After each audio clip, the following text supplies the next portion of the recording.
Well, welcome, and thank you for joining us for the closing plenary session of the 2020, now 2021 National Public Health Law Conference. This session is entitled Young Leaders in Health, Justice, and Equity, but it may as well be called Young Superstars because that's who you're about to meet on the panel today. First, to introduce myself, I'm Kathi Hoke. I'm the director of the Network for Public Health Law's Eastern Region at the University of Maryland, Carey School of Law in Baltimore. We are super sorry that we were not able to welcome you in person here in Baltimore. And I hope for those of you who have not been to Baltimore, you plan a trip and we will meet you somewhere for some drinks. Or if you have been to Baltimore, come back, watch a football game, hang out in the Inner Harbor. And we hope to find an event that we can host here in Baltimore soon to welcome you professionally as well. So I first want to thank the National Office of the Network for Public Health Law for putting together today's panel with an acute recognition of Anne C. Wendt, who does yeoman's work all of the time, but particularly with this session when we envisioned it and made it a reality. And so I really want to thank Anne for her work here today. I also want to thank, of course, the panelists who I'm about to introduce to you, and you for sticking in there through a Zoom conference. I know we're all tired. I hope you've enjoyed the fun things that we've had, the networking events, the chair yoga, the quizzes, and the like. It certainly has sustained me. Oh, and the goodie box, if you got in on that. Those sustained me over this time. So I want to thank you for sticking with us through the closing plenary. And I hope you'll stick around for this afternoon's sessions as well. First, I'm going to introduce our panelists, and then each of them is going to speak a little bit about their experiences in a bit more depth. And then we're going to engage in a Q&A where I will ask some questions of the panelists. You too can participate in this through the Q&A process. So either through the app or if you're in the Zoom, you can use the chat box or the Q&A box, and those questions will get to me to direct them to the panelists. So don't hesitate, you can put them in the chat at any time and they will be fed into me to get to when we get to the Q&A period. So on that note, it is my distinct pleasure to introduce to you today's three panelists. First, Jasmine Mateer. After securing her BA in Political Science and Government at the University of South Florida, Jasmine received her Juris Doctor with a concentration in social justice advocacy this May from Stetson University College of Law. Jasmine did far more than just attend classes during her law school career. Among other things, or inter alia, as lawyers annoyingly say, she served as a legal fellow with a community law program working to restore voting rights for felons, prevent driver's license suspension for unpaid fines and fees, and assist community members secure sealing or expungement of criminal records. She also served as a legal fellow for the Florida Law School Consortium for Racial Justice, legislative aide for the Florida State House of Representatives, and was president of the Black Law Students Association. Not surprisingly, she was selected as the Stetson Law 2021 Student Leader of the Year and received the 2021 Dean's Excellence Award. Jasmine is pursuing a career in criminal law.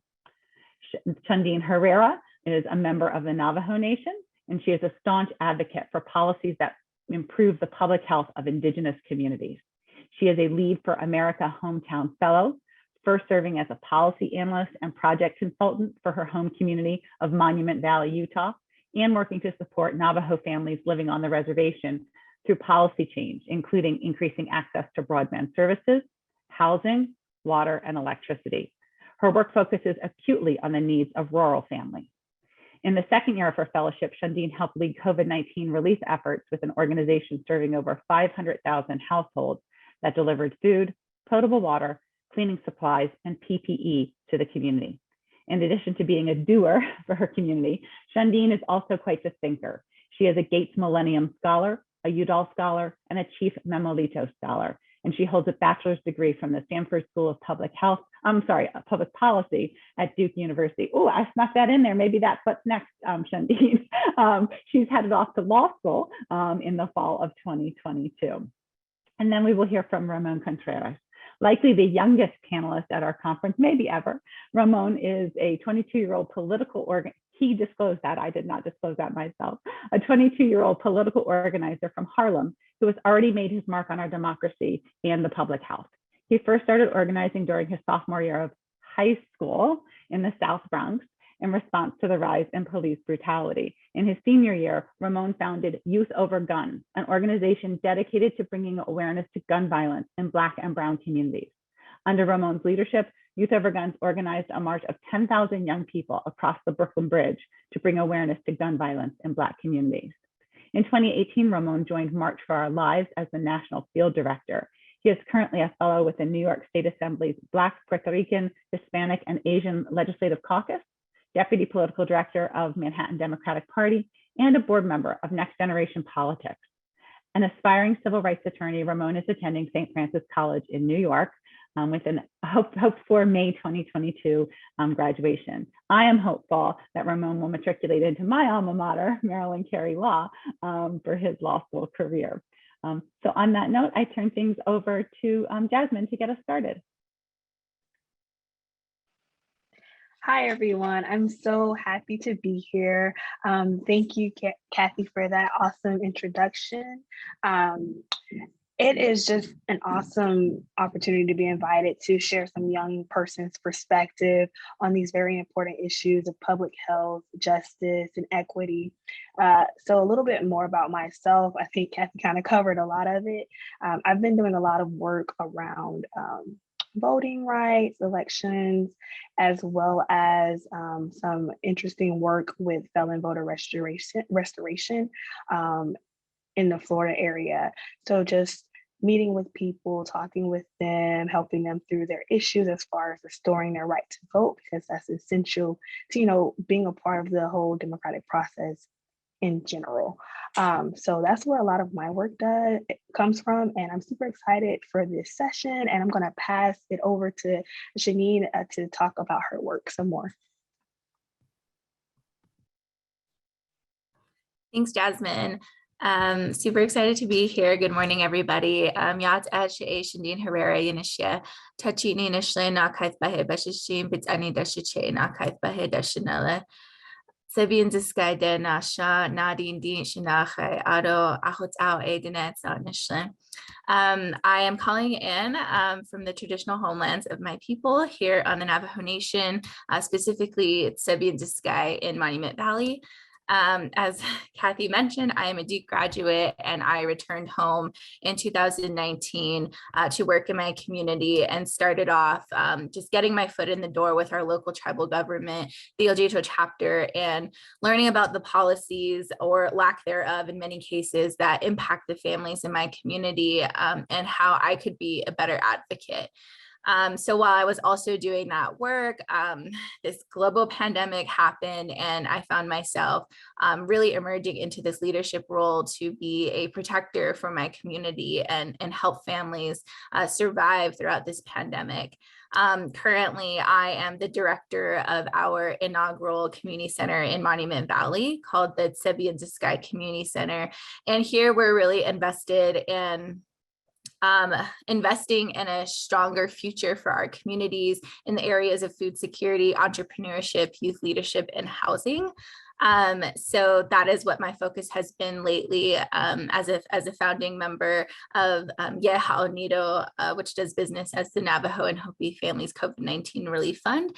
So I'm excited to talk more about the work our organization is doing, the work I've done in my community. But for now, I'll go ahead and pass it on to Ramon. Yeah. Hi, everyone. My name is Ramon Contreras. And as Kathi said, I am 22 years old. I am from Harlem. I was born in the South Bronx, but moved to Harlem when I was about 6 or 7 years old. And I am a political organizer and political strategist. And in 2018, I started an organization called Youth Over Guns to bring more awareness to gun violence in Black and Brown communities. I started this because I was impacted by gun violence personally. I lost a friend to gun violence my senior year. And just a couple months later, the Parkland shooting happened. And I knew that this was a time to get the conversation going, not just in white communities where most of the attention was around gun violence, but in the communities where it was impacting young Black and Brown people every day. And I started this to bring young people to the forefront, for people who have demands and solutions that need to be heard by those in power. We organized a march, and we brought people out from all over, not just New York State, but all over the country, and organizations came to stand with Youth Over Guns and the Black youth. I then took that message across the United States to over 60 cities and 35 plus states, advocating for young people to register to vote and to take action against gun violence within their own communities. Now I'm back home in Harlem, and I'm in my last year of college. And I am an aspiring attorney, and hopefully going to law school within the next couple of years. And my main focus right now is ensuring that we have a democracy that is protected, meaning that young people have the right to vote and the vote is accessible to them, and also ensuring that we're electing young people around the country who are pro-democracy candidates, and will bring the change representation we need, and working with candidates who will take action on gun violence. I'm looking forward to this panel, and I believe I take it back to Kathi. Thank you, guys. That was great. Ramon and Jasmine in particular, we know you have experience working in civic engagement. I found from further conversation with Chandinen that she did as well. So for all of you really, making it easier for people to register to vote is what we believe in the network is a public health measure, right? So the network's Southeastern Region Director, Dawn Hunter, is our leader in demonstrating the connection between civic engagement and public health. So that's why, voting matters in this public health context. From your experiences, can you tell us what seemed to motivate people to register to vote? Did people tie their motivation to a particular candidate, a particular issue? And what are your thoughts on turning registered voters into actual voters, folks who do show up and cast a ballot at the polls? Jump in, because I know none of you are quiet from our practice round.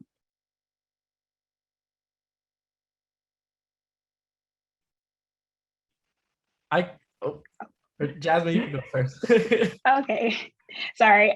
Just trying to figure out how to work Zoom, but I can go first. So one of the things that I found worked the best in my experience from canvassing, and if for those who may not be familiar with the term canvassing, that's literally going door to door, knocking on people's doors and having that one-on-one direct conversation with them about whatever the issues may be in that particular area, around a particular race, or just around voting in general.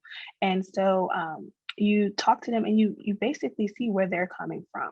You ask them what is important to them, what do they want to see changed, or what do they want to see that stays the same, and then you, from your perspective, tell them how voting can impact that and influence that decision, and that's how we turn those conversations into registrations. So I find that has been the best way to have those one-on-one conversations with strangers, with your friends, with your family. It really is important for you to have those conversations with people you already have that relationship with. I think, if you already have a good relationship with someone, always just take the opportunity to talk to them about the importance of registering to vote and why it matters and why it's worth the time. Why is it worth going to an office to fill out a paper, or if you have the papers and you can give it to them yourself, why is it worth taking that extra 4 or 5 minutes to fill that paper out and turn it in and get it back? And then I think Kathi, you also asked about turning that registration into an actual vote. So I'm not sure how many people are familiar with things like Souls to the Polls. That's something that I worked on specifically through organizing. And that's basically after church on Sunday, everybody kind of gets together, usually the church band, they'll take everybody to the polling place that is close to the church. And this is usually done during early voting. And we just go vote. It's a good way to ensure that you're not only just giving someone the information, but you're taking that extra step to drive them to the polls, to take them to the polls, to give them a sense of community. We usually serve food and things at the polls. So you go there, you have a good time, and it's all around, it's centered around civic engagement. So those are some things that I've done. I know Ramon had turned his camera on. I can let him go. Yes, thank you. And a lot of what Jasmine said is correct, and it's right. For me personally, I believe that if you walk out on the street and you ask any random person, what do you care about? They will tell you at least one thing, all right? Whether that's about their family, their health, healthcare, gun violence, or climate change. People care about issues that politics and government can solve, right? Their vote can solve if you come together and vote collectively for an issue and a solution that you believe in. I think when you go up to somebody and have a conversation with them and you approach the conversation beyond politics, but with compassion, with an understanding of the issue that they care about, and even with open ears to be able to hear what they believe is the right course of action, you open up a space where government and civics has become more accessible to them. I think with young people, there is a belief that government isn't accessible to them, change isn't accessible to them. And in order for us to get them from that non-belief and non-hope into having just a little bit of faith, we have to be able to spark a conversation. And that conversation can lead to so much just beyond just registering a voter, but even changing a voter from red to blue, or changing a voter from believing in an issue that you believe in and from not believing in an issue you believe in. I'll tell you a story. When I was in Texas, traveling around the country, trying to register young people to vote and advocating for stricter gun laws, there was a counter protest at this rally that we were speaking at in Houston. And across the street were Second Amendment, pro Second Amendment counter protesters, and white supremacists, Proud Boys were there, and Trump supporters. And they were there with the AR-15s and guns, waving them in the air with their flags, yelling at us. And it was kind of ridiculous because we were a bunch of teenagers who were just trying to make the world a better place. But there they were because this issue was important to them, and they felt the need to come out and speak up. I decided to cross the street and have a conversation with one of the gentlemen that was there with his AR-15, and his name was David. And me and David spoke, and when the conversation started, we didn't jump into the politics. In fact, I asked him where he was from, and he asked me where I was from. And we talked about our beliefs, our personal beliefs, about our family and what we cared about. And what we agreed upon is that we came to a middle ground on two things. One, we want to protect our family, and we want to make sure that we live in a safe community.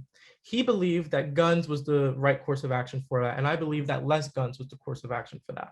But once we came to that middle ground that we believed in the same principles, it became a lot easier for us to be able to engage in a conversation.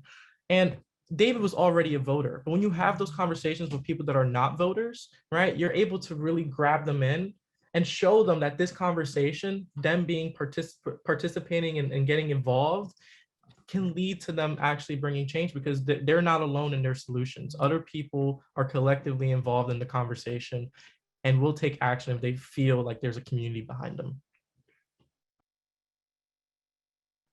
Great. Chandinen, I know you had some experience as well in your Indigenous community. You want to speak to that?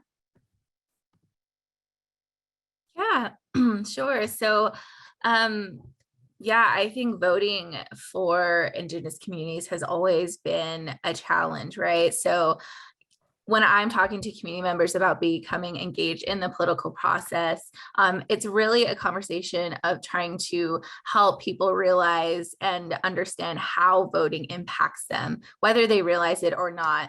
But to really understand, I think, the deep-rooted challenges in our community, you have to look at history, right? So Indigenous people in the United States weren't even considered citizens until after the 1924 Citizen Act.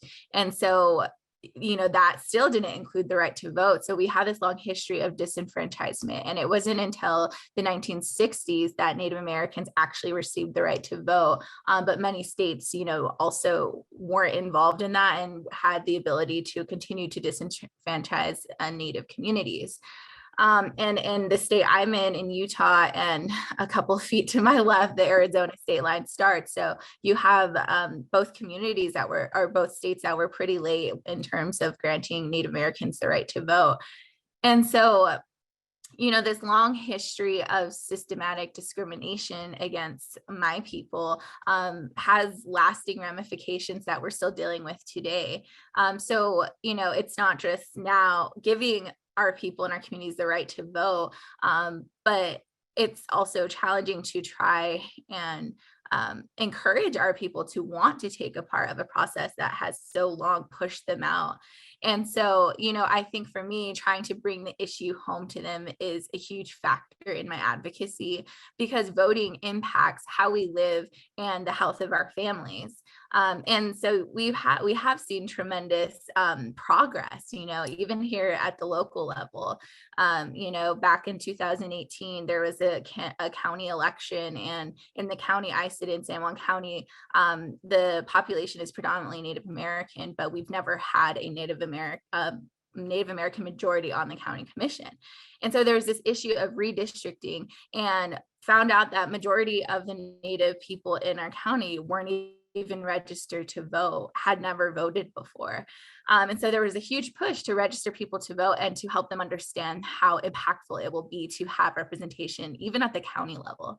And so, after the 2018 election, we now have a Native American majority on the county commission, and have seen now how the county is working better with Indigenous communities within that county. So I think for my community, it was this win where we saw the impact of, the individual vote, and how that is really playing in on our day-to-day level with who we have in office and how they represent us and actually address the issues we bring to the table. And so, we also saw that in the state of Arizona, and Navajo Nation, then most of our reservation is in the state of Arizona, and was a huge factor in the outcome of the election here. So, what I did, and it was difficult throughout the pandemic, right, to do voter registration, but we did a drive-through voter registrations where we were helping people both in Utah and Arizona, because my community is split down the middle, make sure they're, registered to vote in their correct precinct, make sure they had access and information. And so we did these drive-through voter registrations. And for me, just seeing the progress, from back in 2017 when I was in college, and how disengaged my community was in voting, and not fully understanding that it impacts our daily lives, to now being really engaged politically and having that empowerment, and understanding that they want to make their vote count because they see how it impacts our families. And so I think this, for me, I'm most passionate about just spreading accurate information and being a resource for people, because it is difficult to access information in our rural communities, and even understand, the processes in place. And so I try my best to not just be an advocate for these issues, but to do the day-to-day work here locally to make sure my people are gaining the resources and have access to things like voting, because we've seen again and again how the disenfranchisement has negatively and disproportionately impacted our communities. So it is inspiring and definitely makes me hopeful to see progress in terms of voting for communities like mine. That was great. Thank you, guys. I think I speak for the audience to say that we hope that one day we get to cast a vote for each of you in some way, because of the work that you're doing and the importance of the messages that you're sending. Chandinen, I love that you spoke about the county council finally becoming majority Indigenous when the population reflected that. But we know that a lot of leadership and in public health leadership, and even folks working in the ranks aren't coming from the Native American population. So most of your work obviously has been in that community, and the needs and the culture. What mistakes do outsiders make in trying to support rural tribal communities? And how can public health professionals from outside the community gain cultural competence and become effective allies in deed and not just in word with respect to tribal communities? Great. Thank you. That is a really great question. I'm happy to answer that. But you already mentioned that we know our communities best, and I think that needs to be at the forefront. What I've seen, speaking from the eye here, what mistakes I've seen outsiders make when trying to work with, whether it be my community or other Indigenous communities, is really shallow approaches to deep-rooted and underlying issues that are stemming from years of injustice, environmental racism, and trauma in our communities. And so, when you look at communities like the Navajo Nation, our communities are painted with statistics, right? That is the story that's told. And so I know from my firsthand engagements with non-Native professionals throughout the country, they hear the statistics about our communities and want to help. And I think that's a natural reaction. I'm not saying that's a bad thing, but, you can look at the health in our communities, right? The high rates of diabetes among Indigenous people, high rates of cancer. And then you look at the societal impacts and social issues like lack of infrastructure, limited access to resources. And so with these, what I kind of recognize as Band-Aid approaches, rather than a deep-seated approach to sustainable impact and change in our community and the lives of our people, is that it really starts with cultural competence. And what does that look like, right? And how you can actually catalyze sustainable and long-term change, not just in the lives of the people today, but for generations to come. And so to me, what cultural competence looks like is learning from the community that you are trying to work with. And I place a big emphasis on with, because I think too often I see people make the mistake of working for a community, right? And so that could get into taking away the autonomy of the community itself and the people you're actually trying to work with and support instead of help. And so, and I've seen how that can get twisted and ends up into this like savior complex, which unfortunately is common for folks coming in to work with Indigenous communities. And so what I encourage our public health professionals is to just not see our community for the statistics that exist today, but to really learn about the histories and injustices that have led us to the current reality. And so, taking a holistic approach to advocacy and healing, because when we're talking about policy, I had a professor in college and he said this line that has just stuck with me and, really helped me understand what policy is. And it's that all policy is health policy, because no matter what decisions are being made, it impacts the health of our people. And so, and unfortunately, these policies disproportionately impact Native communities. And so, for example, when we're looking at food security and we're looking at the health outcomes of Navajo people or Indigenous people in general, and pairing that with the high number of immunocompromised members of our community, we also need to look at those factors. And so when talking with public health professionals, not just seeing, the upfront and the shallow statistics and realities, but learning and trying to understand why this is the case, right? Like, why do we have high rates of diabetes? Well, there are only 13 grocery stores across the Navajo Nation, which is the equivalent land base to West Virginia.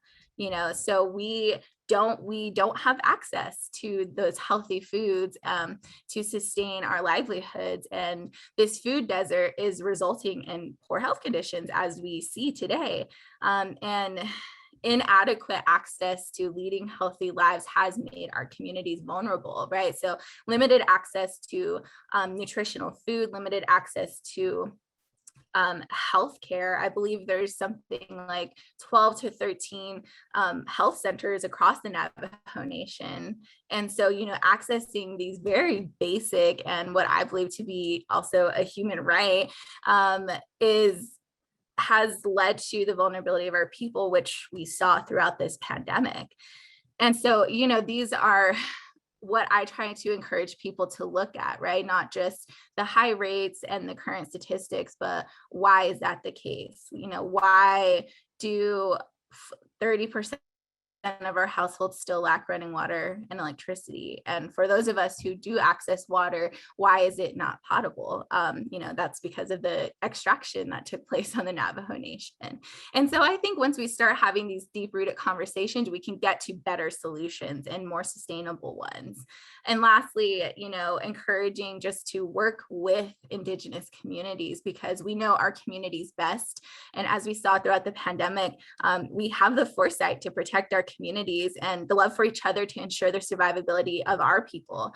And so, learn from Indigenous leaders in their fields, invest in our communities, support Native-led organizations and movements, and create more space for Indigenous voices. I think at the very foundation of it, we need to start thinking about how long Indigenous communities have survived and adapted and endured. And I think so many could benefit from learning and understanding our resiliency. And in that way, we can work together to create a healthier and safer future. That's amazing. Thank you, Chandinen. I'm going to turn to Ramon. I think we can all agree with what Chandinen was saying. And while some of us are going to do better jobs at getting there with our cultural competence and our understanding and our being helping and instead of trying to take over, for Indigenous populations, you're working on a very polarizing issue, something that folks actually do disagree pretty, rigorously on, the Second Amendment or gun rights issue, and then gun control on the other end of the spectrum. You did speak to your conversation with David at that event in Texas. But what else have you found, if you have found anything, what as part of your campaign, as part of the work that you've done, can bring the two sides together? Are there other issues that are shared issues that we can at least have our areas of agreement and then work to come to some level of agreement in the Second Amendment or gun control issue? Yeah, I love that question. It's extremely important. In 2018, after my march, we had just finished marching across the Brooklyn Bridge, and I had to get up on stage and make a speech to the supporters that had come out. And in my speech, I mentioned a specific phrase that I would carry with me around the country that summer and to this day. And I think it's a phrase that brings both sides together because it's the phrase that nobody talks about the most. And it's gun violence extends beyond the pull of a trigger, all right? And when somebody hears that, all right, it takes them away from the gun and from the conditions that it takes for someone to pick up a gun and commit a crime with it or murder somebody with it. If you tell a Republican that, somebody who's pro Second Amendment and thinks everybody's trying to take their guns, they would agree with it because they talk about mental health issues. They talk a lack of resources going towards communities, right? Towards a person that picks up the gun. And if you come to a community like Chicago or Milwaukee or Harlem or Brooklyn, right? They will agree too, because we don't have enough quality, affordable housing here. Families are lacking quality healthcare. There's a lack of funding within our education system, right? And we see a correlation with a lack of resources and funding and the amount of violence in the community. And whenever I've said the phrase, there's always been little disagreement to it because it brings both sides together to the real issue around gun violence and any sort of violence in this country. And it is that government is failing at addressing the real issues in our communities. There's a cycle of suffering in America. And it is in our immigrant communities, it is in our Black and brown communities, and it is in our rural white communities, all right, across the country. And there's poverty that is eating families alive, right? And sometimes people do not know another alternative but to go to drugs, crime, or violence, all right? And until we address that issue, until we can actually hear the phrase that gun violence extends beyond the pull of a trigger and listen to it and then do something about it and urge our elected officials to do something about it, then the issue around gun violence won't change. We can pass as many gun violence legislation as we want. It's absolutely still important to make sure that those who should not have access to a gun do not get access to a gun. I mean, that is vital. What's also vital is that we address the root problem of it, all right? And that there's a lack of resources within our community, and we need to help those people who are in need. That's good. I could feel both your passion and commitment to the subject matter coming through, just like with Chandinen. And you highlighted that there are many reasons that folks may pick up a gun and engage in, violence with that gun. And we look at in public health at social determinants of health. And so I'm going to turn this question over to Jasmine and say, so you've been through law school, you watched lawyers practicing. Curious of how you see the role of lawyer as contributor or detractor from justice-focused efforts and public health-oriented efforts. And we've talked about your goal of becoming a prosecutor and whether you see a role for prosecutors to get at and better understand the social determinants of health and manage their caseload reflecting the social determinants of health. Thoughts on that, Jasmine? Absolutely. So I think that the role that lawyers and attorneys play in all of the things that you just listed is the role that they want to play. So I think that you can very much see attorneys who play a role that helps to highlight some of these issues, helps to connect with communities, to connect with their clients, or in the case of the criminal law system, to connect with every aspect of every individual involved with that case, from the victim to the defendant to witnesses, to the environment in which the situation actually occurred. I think you have to be willing to have an expanded view of what is it that you want to achieve. What is your goal?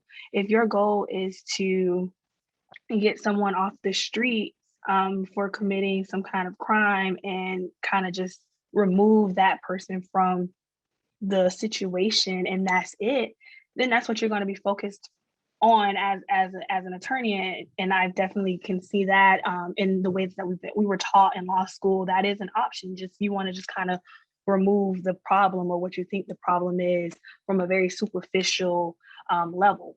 However, if you want to engage more deeply and understand the problems that surround the situation, what is it that influenced this person to make the decision that they ultimately made that led to this conclusion that may be bad for either another person or bad for a community or bad for a neighborhood? What was it that made them make that decision? And how can we prevent someone else or that same person from making that decision again? And I think that's the approach that I like, that I want to employ in my future. I want to know why. I think the why is super important, because if you know the why, then you can change what inspires or what influences the why. If you know that there are issues with, I don't know, we've been seeing so many different things in the news, for example, lead. If we know that lead is an issue, lead poisoning or lead ingestion is an issue in a community, and that can have adverse effects on children or people in general in their behavior, then we need to make sure that we are taking that into account when policy is being made, when charging decisions are being made. Like, we need to make sure that we're addressing that problem. If it is an issue as people don't have food to eat, people don't have, like Chandinen brought up the issue of food deserts. There are food deserts around the country. People do not have quality food to eat. And if you are hungry, I heard a quote, and I can't remember it exactly, but it was like, hunger, if someone is hungry, they will do anything to fix and satisfy that basic human need. So if that's an issue and that is inspiring people to steal or to commit other types of crimes, that's your why. How do you fix that? And I think that lawyers have a significant and substantial role in fixing those issues, because they see the outcomes of the why every day. They see it and they see it and they see it and they see it. So they know what these outcomes are. So who better to tell the people who make those decisions as far as policy? These are the outcomes that we are seeing. We want these whys to be addressed so that we'll stop seeing repeat of the same types of crimes, the same types of situations, and not just crimes, but just same types of impact, whether it's victims, defendants, or whoever is involved with the legal system.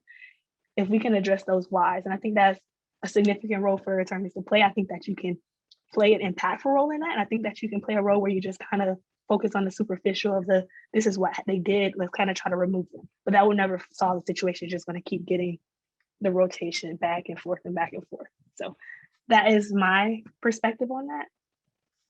You give me lots of hope. to hear, a young person who wants to go into, the criminal justice space, understanding the social determinants of health and wanting to know more about the why, and just know that those of us in the kind of hardcore public health community are here to be a partner to you. So on that note, I'm gonna actually turn this over to all three of you, but you each come from an underrepresented demographic in both law and public health. Jasmine took the plunge into law school. Chandinen is starting next year, and Ramon is in that contemplation phase. But what inspired or inspires you to get into and stay in this work under those circumstances? And how can those of us in this space make it more welcoming to a diverse group of young professionals like yourself? Like, you guys know I'll call on you, so you might as well just unmute and start talking. I can go. I can go first. This work is important, and I think, as someone who wants to be an aspiring attorney and wants to obviously continue to be committed to some sort of service to people, I think this commitment comes from a deep understanding of, one, the issues that I have faced in my own life personally, my own struggles, and the struggles that I see in my life being very common in the lives of others in my community. And I think I have a philosophy which is very simple. If you see something wrong in the world, I think you have to do everything you can to fix it. I think you have to take action, and I think you have to jump in and right the wrong. And through my work and through my camera froze. Sorry. We still see you fine. So it may be frozen on your end, but not on ours. Yeah, my end. My camera. I do. I see you. Yeah. There was a moment through my work where this young kid named Niles, who was 11 years old, his mother came up to me, and he had been following my work on Instagram, and he had come to a couple of my rallies that I did in New York. And at the end of my march, the mom came up to me and said, "My son Niles would really like to take a picture with you." And I said, "Of course." And Niles came up to me, and he was really shy, and he took a picture with me. And I got to learn more about the kid. And his mom then told me that Niles really looked up to me, right? That he one day wanted to organize a march like I did. And to me, as an 18-year-old who really, I knew what I was marching for, right? Which is to bring more awareness to gun violence. I knew that was my mission in life, right? Once it impacted me personally, to do everything I can to end gun violence or pass on the fight to the next generation and make sure they're in a good place to end it. But what I didn't realize until that moment was that the work that I was doing was also creating a bridge for those who look like me, for those who came from similar conditions like I did, from a family of three that was, led by my immigrant mother with broken English, who grew up in public housing, right? I knew that what I was doing in my story, right, had now become inspiration for younger children who before couldn't see themselves doing something that I did or something that the young people here are doing, right? That what we're doing is breaking barriers, and that in itself is inspirational because there's so much work to be done. And if you look at every generation, every point of history in this country, whenever we've been driven to accomplish something great, it's because we, the people, we did it. We came together and formed a community. Martin Luther King has a saying, and I'm going to paraphrase it because I can't remember the direct quote, but he says, "A people armed with the commitment, all right, to drive change, all right, is all we need to really make the American dream come true." And I think if I continue to think about the work that I'm doing and how I am not the only one that's being impacted by it, and there are younger people behind me who will have to take on the baton and struggles if we don't do something about it, I think that is what keeps me going, and that is something inspirational. And I think that would drive anybody to continue to break barriers and do the necessary work to bring us closer to the country that we deserve. I can go next. So Ramon, he used the quote, and I have a quote that I think has inspired me ever since the first time that I heard it or read it. So it was from Shirley Chisholm, and she said, like, you do not make progress by sitting on the sidelines, whimpering and complaining. You make progress by implementing ideas. So I literally live by that quote.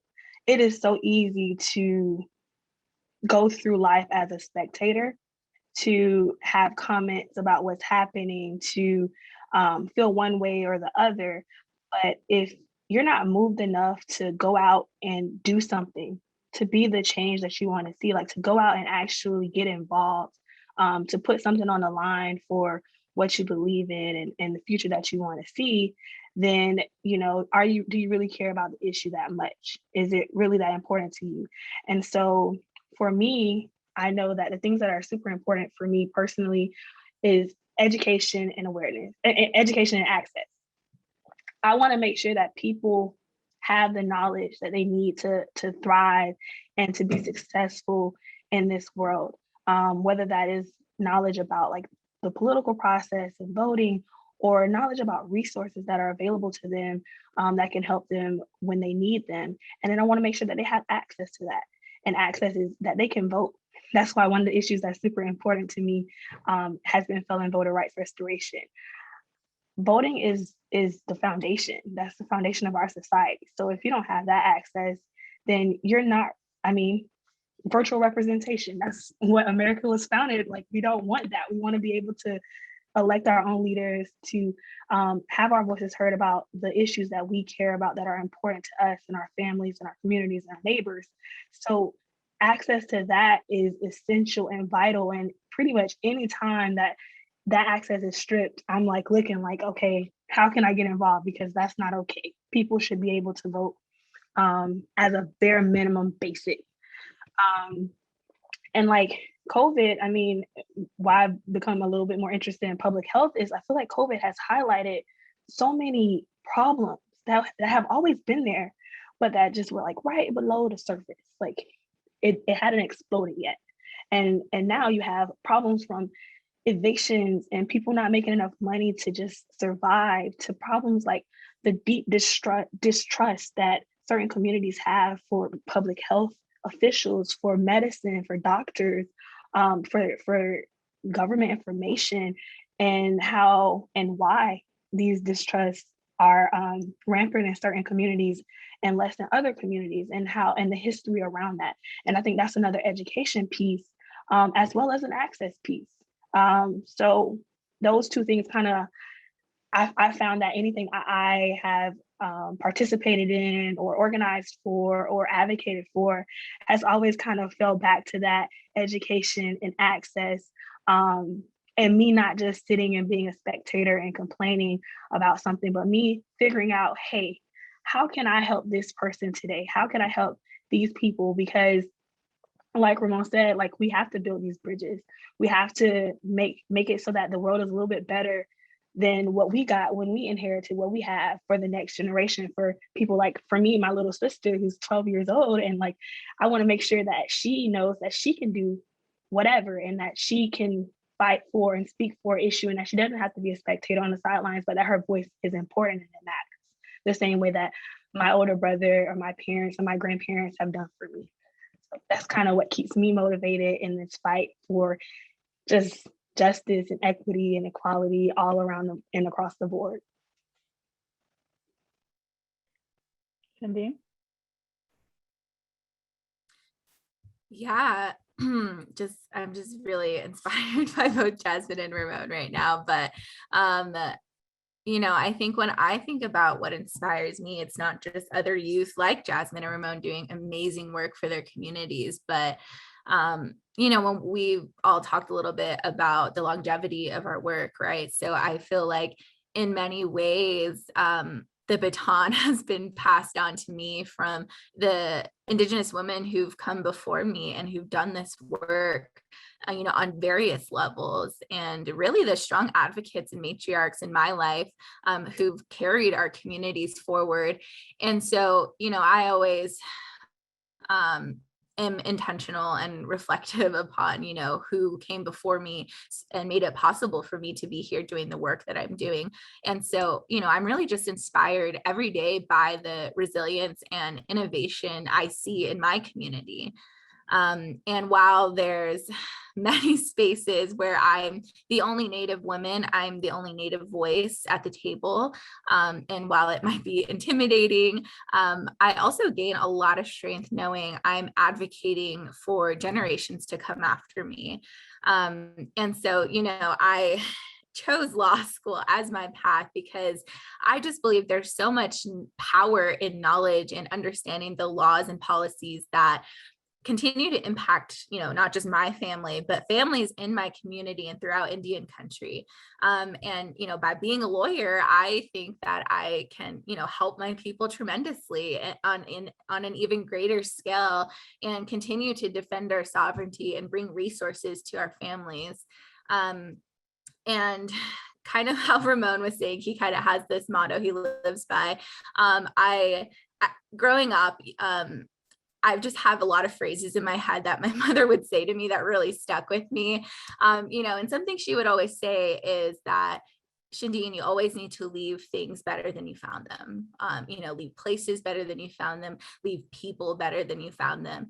And so to me, I've always strived to do that, right? So in college, that meant creating better support for Native students. That was not prevalent on Duke University's campus when I started, and now they actually have a Native American faculty member and they have a space for Native students. And so, seeing the tangible impacts of, my voice and my advocacy resulting in improvement for the generations after me is also inspiring to me. But, another thing my mom would tell me is, when I would recognize an issue or a problem in my community, I would always ask, why? Like, why can't she get help? Why can't she get electricity at her house?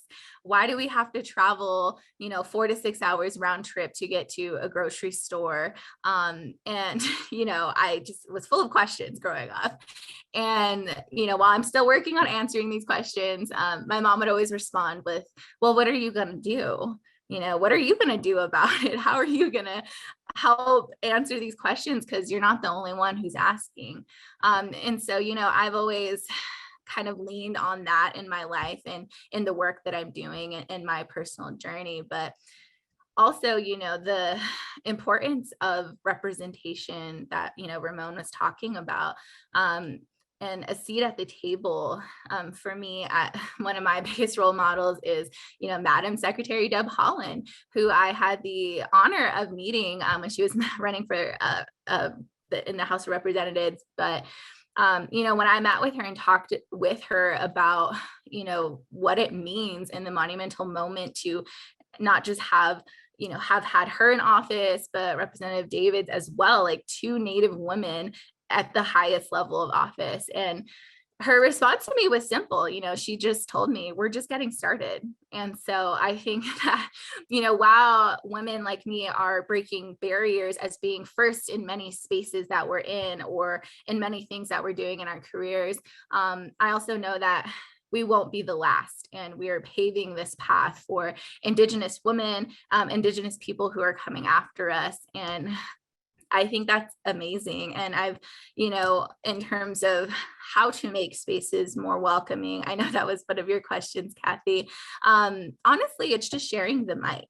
And so I think there are many instances where our communities, not just Indigenous communities, but Black and Brown communities throughout the country, where we are talked about, we know our own narrative, so we have that ability and deserve to tell our own stories. And so I think in order to do that, spaces like this need to be intentional, need to recognize who is and who isn't in the room and why. And I think a good first step to that is learning about place and people, right? And recognizing that we are all on Native land and acknowledging that, and even acknowledging how you might still be benefiting from the displacement of Native people. I think that's the first step towards creating a space of healing and actually working towards a more inclusive future. And so, I think we've made tremendous progress, of course, but as Madam Secretary Deb Haaland said to me, we're just getting started. I hope that is true. I want to be part of your team, all of you. So consider me that, consider the network that. Chandine, you turned off your camera too fast because that next question I have is for you, because I did want you to explore a little bit more with us about the Navajo and Hopi Relief Fund efforts that I know you were fully engaged in, but who supported the fund? What organizations and entities supported the fund, and how have they been used to bring both immediate relief as well as long-term resilience to the communities impacted? And what do you think are the important levers to bringing resilience, that long-term resilience, to the May Our People Have Fortitude program? And I know you taught me to say it in your native tongue, and I'm afraid to try, but if you will say it, I would love to hear it again. Yes, of course. So our organization is called Ye Ha'onido, which in Navajo means May Our People Have Fortitude. So yeah, I'm happy to share more about the work we've done the past over a year and a half now. But, we founded the Navajo and Hopi Families COVID-19 Relief Fund on March 15, 2020. And this was before we had seen the first positive COVID case on the Navajo Nation. But, our organization was founded by 12 incredible Navajo and Hopi women who came together knowing how vulnerable our communities already are and how disproportionately impacted and devastated our people would be, once COVID reached our nation. And so our biggest concern was our high-risk families living in extreme food deserts in the most rural parts of the Navajo Nation and Hopi Reservation. I had mentioned earlier, but travel time to access, nutritional foods and groceries is, 2 to 3 hours one way. So that is a very long trip to access basic resources. And so as we all saw early in the pandemic, there was just a limited supplies, even for those living in metropolitan areas, accessing supplies as people were, getting things in bulk, and it just became harder for our rural families. And so our relief fund, our goal was really to raise money to purchase food for our remote Navajo and Hopi families, our elders, our immunocompromised, and our children. And, it's kind of, even now, it's still surreal to kind of see the progress we've made. But I remember our initial meetings, talking about how we would do it. We're starting a GoFundMe. We'll just, go grocery shopping so people don't have to, they can stay home. And one of our initial goals was, $5,000 to $10,000 would be incredible. We could help some families. And so to see our relief fund really take off was just, I still have no words for it, but today our team has raised over $18 million. We were a top 5 fundraiser on GoFundMe in 2020. And so we've then, formed a Utah-based nonprofit called Ye Ha'onido to manage funds and also hire staff to really formalize our mission.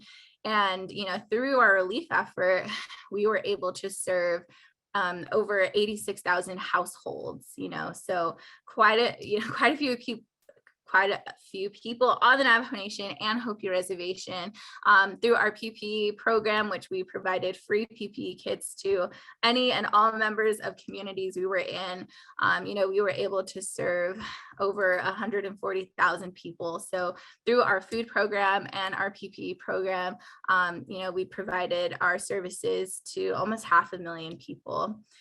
And a big part of our organization was coordinating donations. So we coordinated a distribution of over 100,000 donated face masks and other PPE items for community members. We mobilized over 1,200 volunteers who were doing this work to help our families. And we've spent over $10 million in direct relief, providing assistance to our community throughout the pandemic.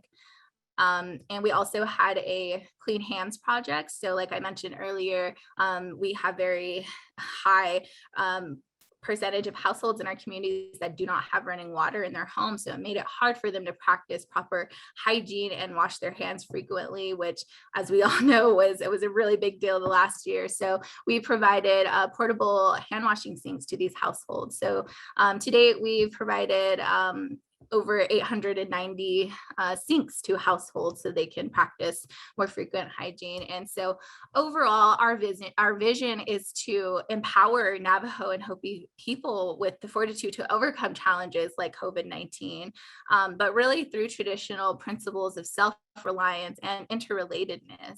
So, our organization is a Native women-led organization. And so these were women from these communities who came together knowing how to help our families. And so through that, our goal is to make our communities pandemic proof and climate change resilient.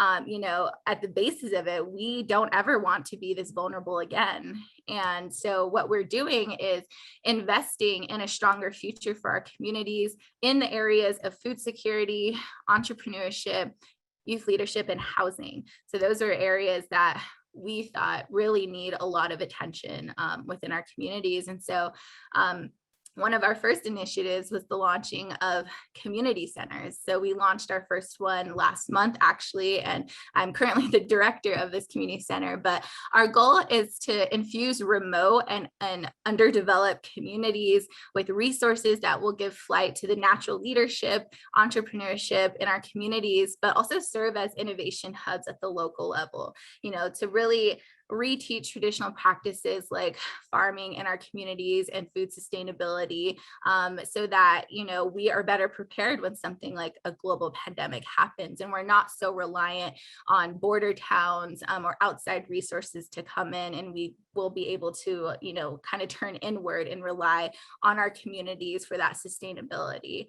So that is a little bit about the work that I'm continuing to do, the work with the relief effort, which we just launched our Delta Relief Program a month ago when we saw the rise in Delta cases on the Navajo Nation. So we're still providing, direct relief in that vein, as well as with PPE distributions, but also like I mentioned earlier, getting at the deep-rooted problems, right? While we know providing food and PPE is helping people today, we know that we need to go deeper and to really access and change and improve the lifestyles of our people, so that, generations from now, our people are sustained and self-reliant.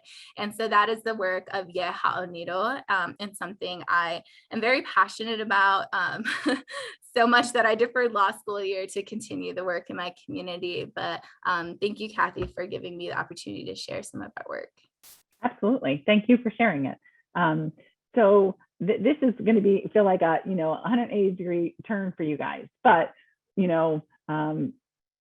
first of all, I just want to say the audience is chiming in on the chat box saying how awesome and amazing you all are. So echo all of that. But we have young people in front of us, and the rest of us are, I'm sure there are other young people in the audience, but a lot of us have been around the block a few times. So, but what we're experiencing, is there's nothing new about misinformation and disinformation impacting public health, right? But the dynamic for COVID-19 is the use of social media to exacerbate misinformation and disinformation. You guys are the kind of the generation that grew up always having, social media, probably, they're probably assigning kids, their TikTok page or whatever it's called, at birth at this point, but you all grew up with that. What tips do you have for those of us working in the public health space for how to use social media more effectively and how to reduce that negative impact that misinformation and disinformation creates? Tough question, maybe unfair, but I'm a law professor, so I'm asking it. So I think I'll start. I use social media quite frequently. I'm on Instagram, Facebook, Twitter, LinkedIn, pretty much all of the major ones I'm on. Oh, and YouTube. And so I think that there is a lot of misinformation all around and through all of those different avenues of social media. I think that it has been a great thing. I don't want to say a great thing, but one of the better result of such a horrible situation, which is COVID, is that it has kind of put the pressure on a lot of the social media companies to clear up, when there's like blatantly false information posted on the website, or not to necessarily say somebody is lying, but to provide other resources and sources that people can read to get more information and to be better informed. I think that's great. However, the problem with that is because we have grown up on social media, I think our reading attention span for most people, not for someone who necessarily wants to get more information, it's okay reading the newspaper, going to New York Times or Washington Post or whatever to go like get further information. But for most people, it's like, I'm trying to scroll and read and I'm going to go with that, whatever I see first.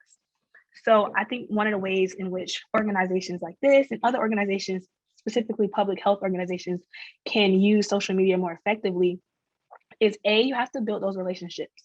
So you have to go to those communities, whether that's in person or via Zoom, and like introduce yourselves and open up that relationship, start that relationship.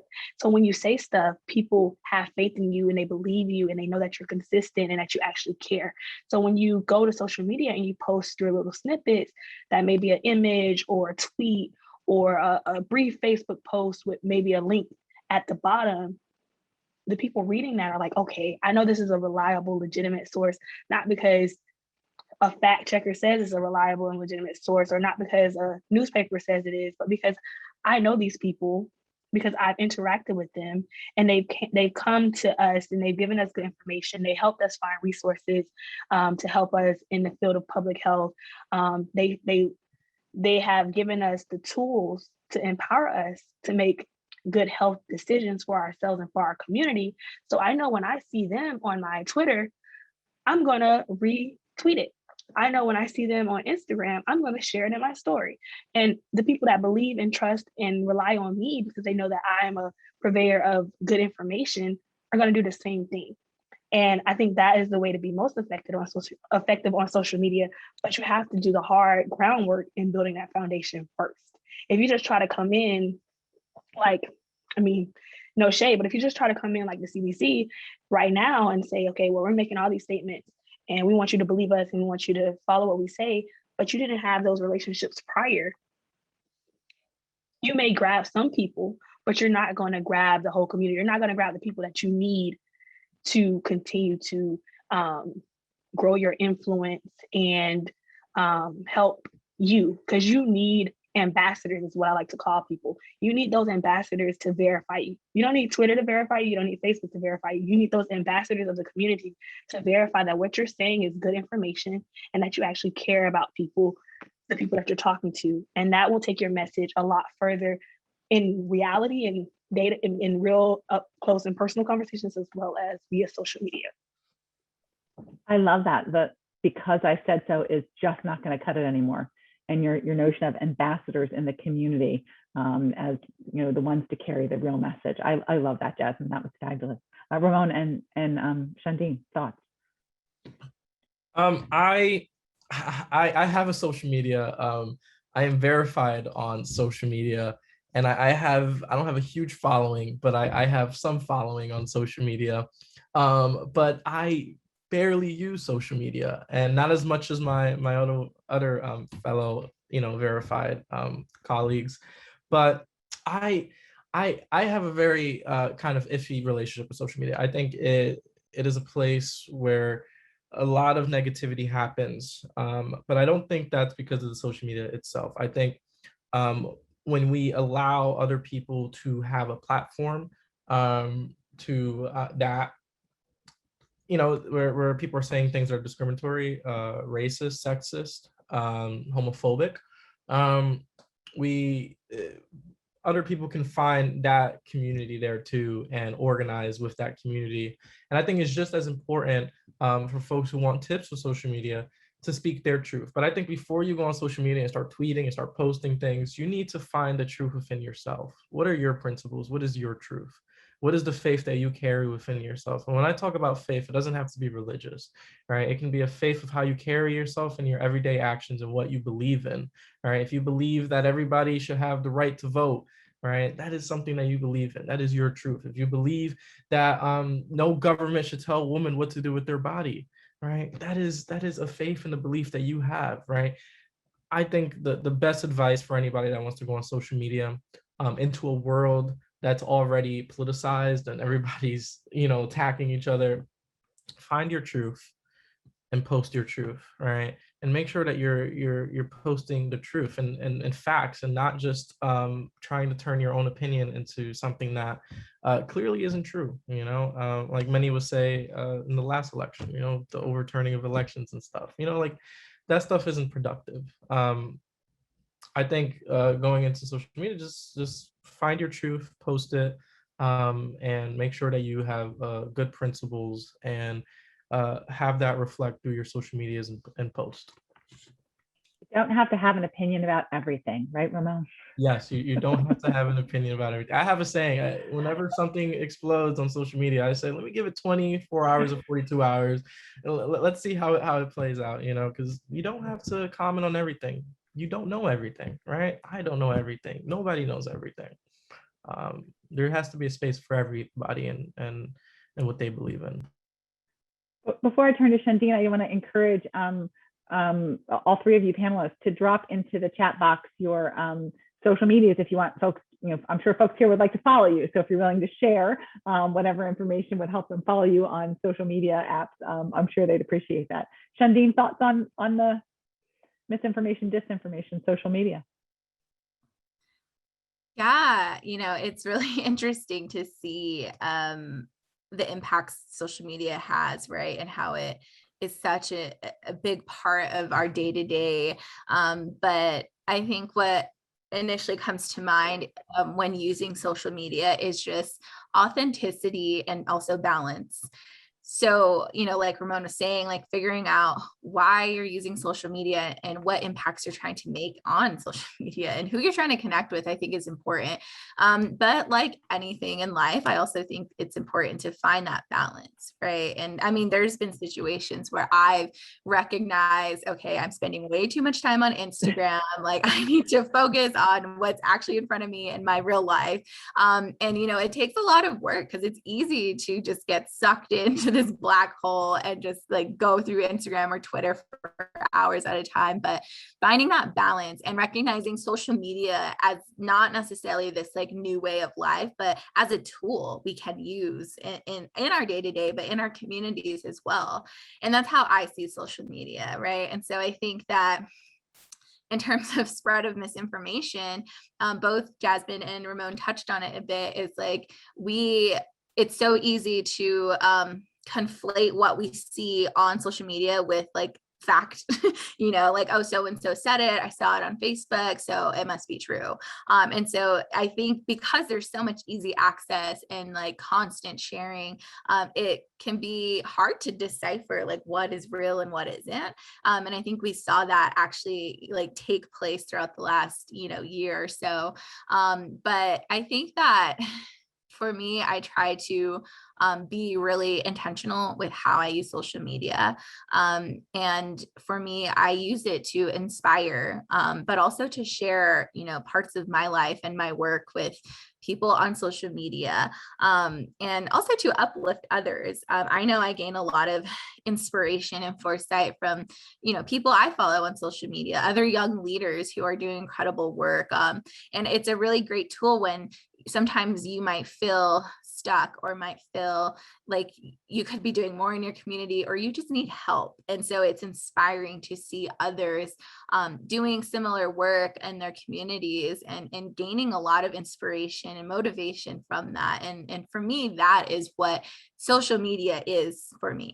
And again, it has to be a really intentional, and you have to be cognizant of why you need social media, if you really need it, and how to use it. But overall, it is such a powerful tool.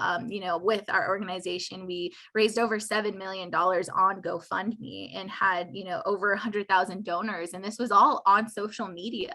These were people who were learning about our work from afar and knowing they couldn't, physically come to support our community, were and able to donate money. And so I think that's a powerful, and if we recognize the good of social media, it can really be impactful for families, but also, you know, being careful with the time we spend on social media, and the level of, I guess, impact we really give to it.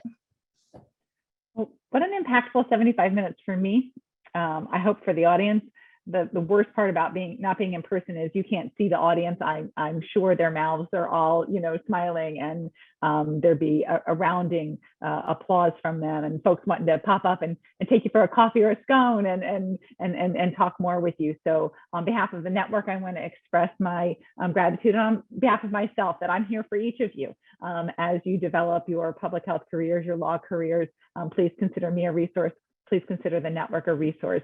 And so thanks to the folks who attended as well. I can see big applauses coming in the chat box, and I know we have a hard stop at 12:45. So again, thank you, Ramon, Chandinen, and Jasmine. Thank you, Charles, for moderating things. And thank you, Anne, for really pulling together a terrific panel here. And I hope we will see many of you in the sessions to come this afternoon. Take good care.